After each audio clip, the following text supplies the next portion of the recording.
हंसता हुआ चेहरा और हंसता हुआ मन, यही जीवन की सच्ची संपत्ति है। इसलिए हमेशा हंसते और मुस्कुराते रहिए। हर हर महादेव।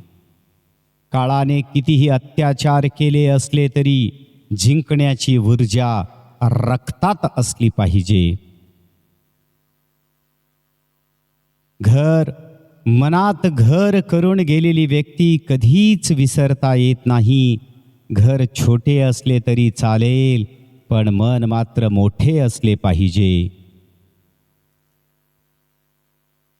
प्रतिष्ठा आणि धनाशी जोडलेली माणसे नेहमी तुमच्या पुढ्यात उभी राहतील, पण जी माणसे तुमची वाणी, विचार आणि आचरणाशी जोडलेली असतील ती सदैव तुमच्या पाठीशी उभी राहतील।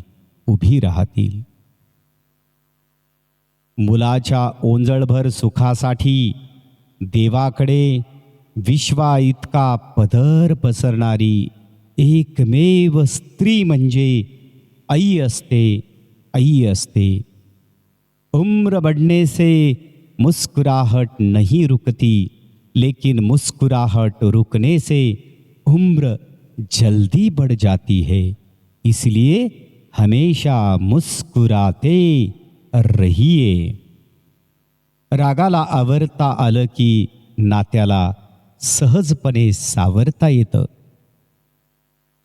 प्रगती एवढी झाली आहे की हजारो किलोमीटर दूर बसलेल्या व्यक्तीला बघता ऐकता येतं, आणि अधोगती इतकी झाली आहे की जवळ बसलेल्या माणसाच्या व्यथा आणि वेदना सुद्धा आपल्याला दिसत नाहीत। ही आजची खऱ्या अर्थाने वस्तुस्थिती आहे। भाकरी सुद्धा दोन्ही बाजूने भाजली तरच छान लागते, त्याचप्रमाणे जीवनात नाती दोन्ही बाजूनी निभावली तरच चांगली राहतात।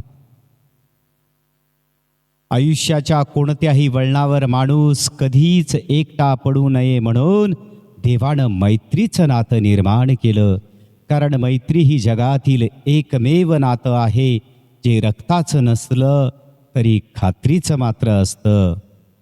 जी माणसं दुसऱ्यांच्या आयुष्यात आनंद निर्माण करण्यासाठी काम करत असतात त्यांच्या आयुष्यातला आनंद ईश्वर कधीच कमी करत नाही।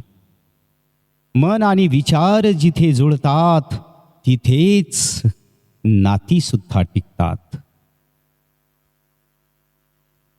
जशी आपली वाचा असते त्याच वर्गवारीत आपली गिनती सुद्धा होत असते।